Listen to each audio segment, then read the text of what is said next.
Eu pensei que esse programa ia ser mais fácil, mas foi difícil pra caralho.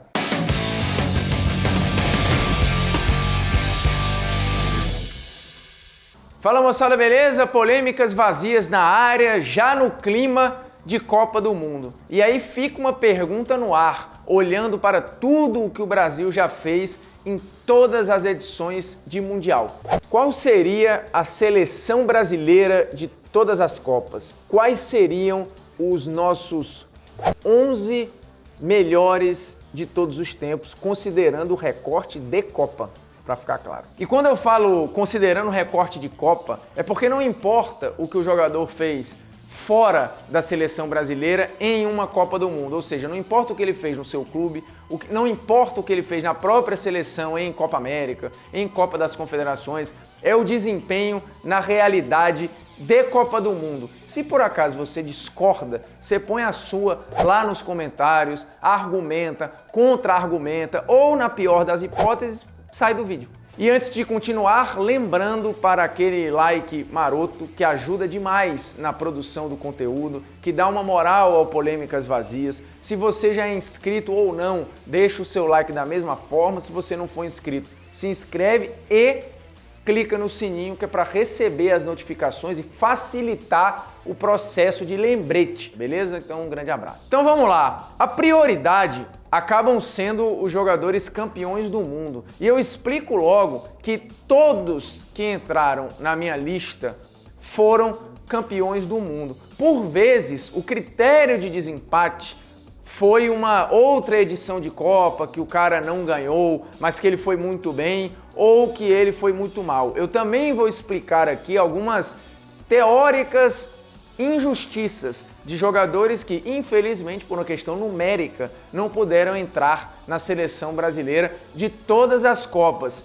E digo logo, surpreendentemente para alguns, o nome mais dolorido para mim foi o do Vavá, bicampeão do mundo em 58 e 62. Ele não estar na seleção me doeu demais, mas não tinha onde encaixar o Vavá, autor de 9 gols nessas duas Copas, sendo desses 9, 3 em finais. Portanto, um gigante que infelizmente não coube na seleção. Então comecemos pelo começo, comecemos pelo gol, que também deu muito trabalho. Eu aviso logo, para fazer essas polêmicas vazias aqui, eu revi alguns jogos completos.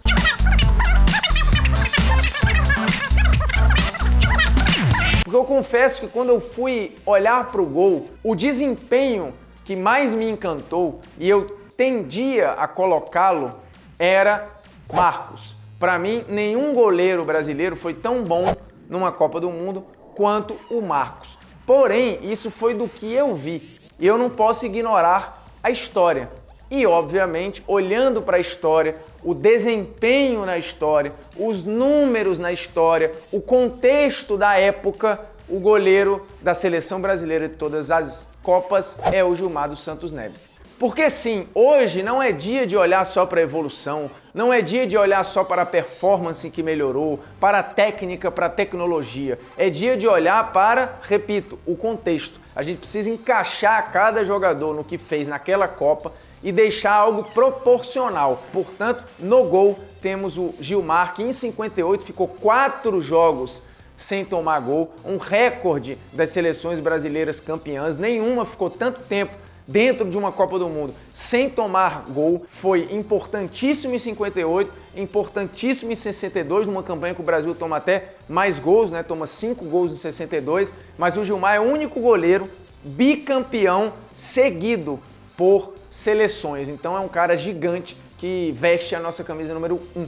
Na verdade, ele jogou 58 com a camisa 3, mas aqui a gente vai colocar a ordem na coisa. Aí você pergunta, poxa, mas e o Taffarel? O Taffarel foi muito importante em 94, muito seguro em 94, porém já tinha sido cornetado em 90, já tinha sido cornetado em 98, portanto, o Taffarel no critério de desempate, ele vai perder em vários critérios para o Gilmar. E agora vamos para a lateral direita, que confesso foi a posição mais difícil. E não é nem por causa do Cafu, eu digo logo que o Cafu fica fora dessa seleção, o Cafu chegou a 3 finais, o Cafu foi bicampeão do mundo, o Cafu foi gigantesco, mas longe de ser uma unanimidade técnica, um jogador que todos olhavam e tinham uma enorme contemplação. O Cafu ele foi virar quase que uma unanimidade depois que ele parou, mas quando jogava, o Cafu ele teve para muitos algumas sombras que não conseguiram o espaço, porque o Cafu era um cara que era muito forte fisicamente, muito regular defensivamente, tinha um apoio também importante,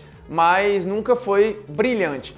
Brilhantes eram Carlos Alberto Torres e Djalma Santos. Aí a disputa é num sarrafo lá em cima. Só que o Djalma Santos nessa acaba levando a melhor, né? Ao lado do Beckenbauer, é o único jogador a estar em 3 seleções de Copa do Mundo, que a FIFA, quando termina o Mundial, ela escala lá os seus 11 jogadores preferidos, né? Formando o Dream Team da Copa do Mundo. E o Djalma Santos apareceu nesse Dream Team em 54, em 58 e 62. Por sinal, aproveitando o Djalma Santos, é hora do Opiniões, no meio do negócio aqui, de surpresa. Pois é, porque a FIFA teve uma opinião em 58 que beira o bizonho. Em 1958, a FIFA elegeu o Djalma Santos o melhor lateral direito da Copa do Mundo, ok? Ok, só que ele jogou um jogo. A final, desculpe, num recorte de um jogo, você não tem o direito de eleger esse cara melhor jogador de um torneio mundial. Então o Djalma Santos tem isso na conta dele, tem o mérito das 3 seleções de Copa, porém, uma dessas eleições é absurda. Mas de qualquer forma, o Djalma não só está na seleção de 3 Copas, como muitas vezes aparece na seleção de todos os tempos, de todas as Copas. O Djalma Santos foi um cara com carreira impressionante na seleção, com uma enorme elegância para dar o passe, para defender, para atacar. Então, um lateral para a época basicamente completo e que foi muito regular nas 3 Copas que disputou. E em 62 ele também tem uma atuação absolutamente soberba, o que o faz ficar à frente do Carlos Alberto Torres, que foi enorme em 1970. Ele pelo lado direito muitas vezes atacava o espaço deixado pelo Jairzinho, né, que saía da direita para o meio para entrar na área, e o Carlos Alberto era o responsável pelo ataque, já que pelo lado esquerdo o lateral do Brasil não atacava tanto. O lado direito sim tinha um lateral que era completo. O Carlos Alberto era muito forte na defesa e muito importante no ataque, tanto que fecha a campanha do Brasil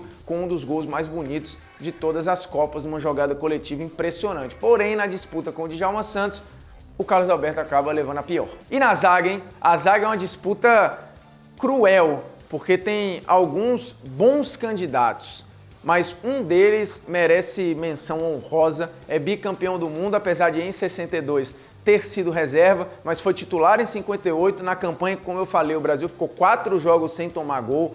O Bellini foi muito regular, apesar de não ser o primor da técnica, era um zagueiro com ótimo senso de posicionamento, muita força para a época, um 1 contra 1 que era importante para aquela seleção, além de ser o capitão, de ter reinventado a premiação de campeão do mundo quando ele ergue a taça, mas não é por isso que ele está na seleção, é pelo desempenho. O Bellini foi gigantesco em 1958, como o Márcio Santos em 1994, e aí para muitos uma surpresa, mas o Márcio Santos esteve na seleção daquela Copa, assim como o Bellini em 58. O Márcio Santos terminou a Copa do Mundo sem tomar nenhum cartão amarelo em uma seleção que só tomou 3 gols. O Márcio Santos ainda fez o seu golzinho na Copa do Mundo, volta e meia pelo alto, era muito perigoso, além de uma elegância, de uma eficiência na saída de bola, numa história que foi impressionante, né? Aquela não era a zaga titular, Márcio Santos e Aldair.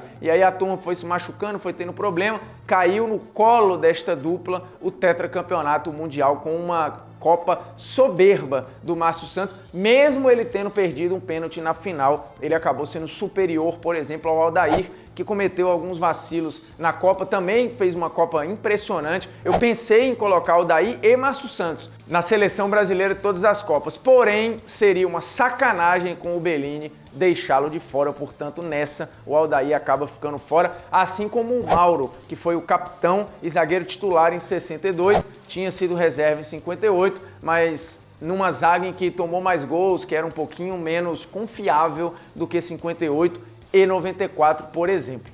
E na lateral esquerda? Na lateral esquerda para mim foi fácil, apesar de ter a disputa grande, a sombra enorme do Roberto Carlos, não dá para não colocar o Nilton Santos, bicampeão do mundo, importantíssimo nas duas campanhas, jogando muito nas duas Copas, um lateral esquerdo que era destro, que reinventou a posição, atacando, fazendo as ultrapassagens, à época chamadas de overlapping.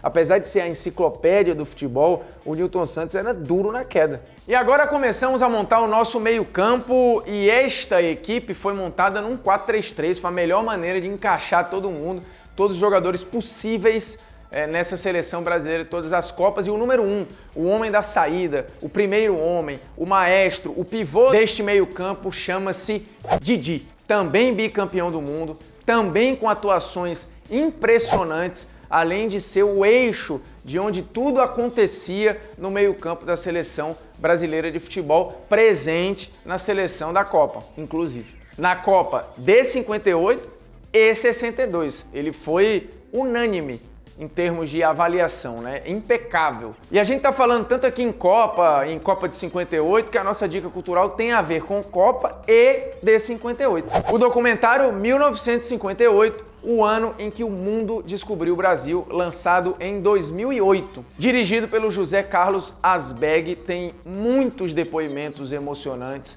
muitas boas histórias que à época a gente não sabia e talvez você não saiba, imagens raríssimas, todas remasterizadas, muito bem tratadas, imagens oficiais da FIFA, imagens que muita gente não tinha acesso. Não tem depoimento do Pelé neste documentário, porque o Pelé já teve filme só para ele, o Pelé já foi um personagem tirado desta Copa e analisado sozinho. Portanto, 1958, o ano em que o mundo descobriu o Brasil, tenta jogar o holofote em outras figuras, não só na maior delas. E enquanto o programa segue, você aproveita e para pensar num dilema dos anos 90.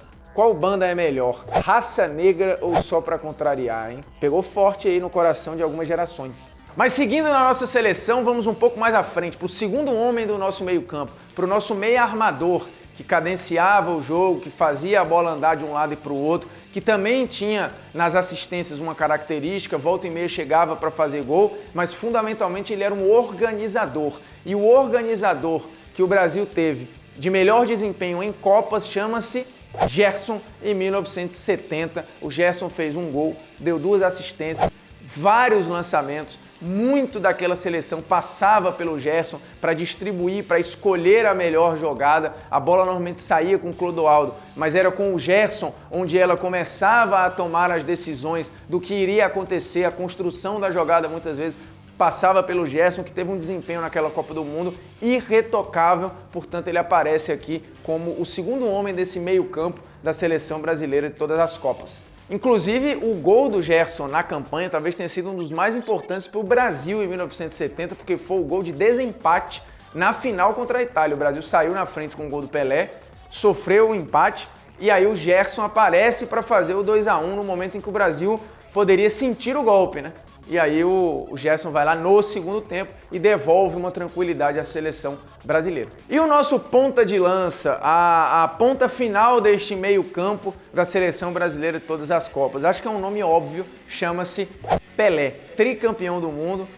Em 58, entrando no meio da Copa e ainda assim sendo o artilheiro do Brasil naquela Copa do Mundo, fazendo gols na final, fazendo gols importantíssimos, emblemáticos e históricos para aquela seleção com apenas 17 anos. Porém, o melhor Pelé viria em 1970. Em 62, é bom lembrar, ele se machuca e não joga basicamente a Copa inteira. Em 66, ele também se machuca no jogo da eliminação contra Portugal. Mas em 70, quando muitos achavam que o Pelé já estava acabando, ele faz o seu grande recital em Copas do Mundo, jogando bem basicamente todos os jogos daquela campanha, garantindo o tricampeonato para a seleção. Ele não foi o artilheiro da seleção brasileira, porém, ele fez 4 gols e deu incríveis 5 assistências naquela campanha. Ou seja, dos 19 gols que o Brasil fez em 70, o Pelé criou ou deu 9 desses gols. Então, o Pelé nesta Copa teve uma das grandes atuações da vida dele e da história das Copas. As pessoas falam muito do Garrincha em 62, do Romário em 94, mas o Pelé em 70 tá por ali. E aí chegamos ao nosso trio de ataque formado por Romário, Ronaldo e Garrincha. O Romário decisivo demais em 1994, numa Copa em que ele chegou já para salvar o Brasil nas eliminatórias, mas olhando para ser justo, só na Copa do Mundo, o Romário faz 5 gols, dá 2 assistências, ou seja, ele participa de 7 dos 11 gols que o Brasil faz naquela campanha. Portanto, sem ele, não tinha tetra. Assim como dificilmente teríamos penta em 2002 sem o Ronaldo, que só não marcou em um jogo daquela campanha, justamente contra a Inglaterra. Mas foram 8 gols em 7 jogos, uma campanha impressionante, coroada com 2 gols na final, depois de uma história absurda de superação, né? Passando por uma cirurgia onde muita gente duvidava que ele voltaria a andar. Ele não só voltou a andar, como a jogar e bem. Foi eleito o segundo melhor jogador daquela Copa do Mundo, porque o Kahn ganhou antes da final, mas lembrando, o Ronaldo em 98 já tinha sido eleito o melhor jogador da Copa, mesmo não tendo jogado bem a final por conta da questão de contusão, mas 98 e 2002 um ciclo muito forte do Ronaldo em Copas, o que acabou colocando ele aqui, né, como critério de desempate com algumas figuras, como por exemplo o Vavá, que eu já expliquei lá atrás. Infelizmente ele acabou não tendo espaço aqui, porque o nosso trio é complementado pelo Garrincha, dono da Copa de 1962. Naquele ano, fora as assistências que deu, ele ainda fez 4 gols e substituiu o Pelé, já que o Pelé se machucou e o Garrincha assumiu o protagonismo, né? Quando eu falo que ele substituiu, não é que ele entrou no lugar do Pelé, ele assumiu o papel de dono do time e fez isso muito bem. Portanto, é óbvio que tem que ter um lugar para o Garrincha nessa seleção. Então nossa seleção é essa daqui, ficou montada desta maneira, com o Gilmar, Djalma Santos, Bellini, Márcio Santos e Nilton Santos, Didi, Gerson e Pelé, Romário, Ronaldo e Garrincha.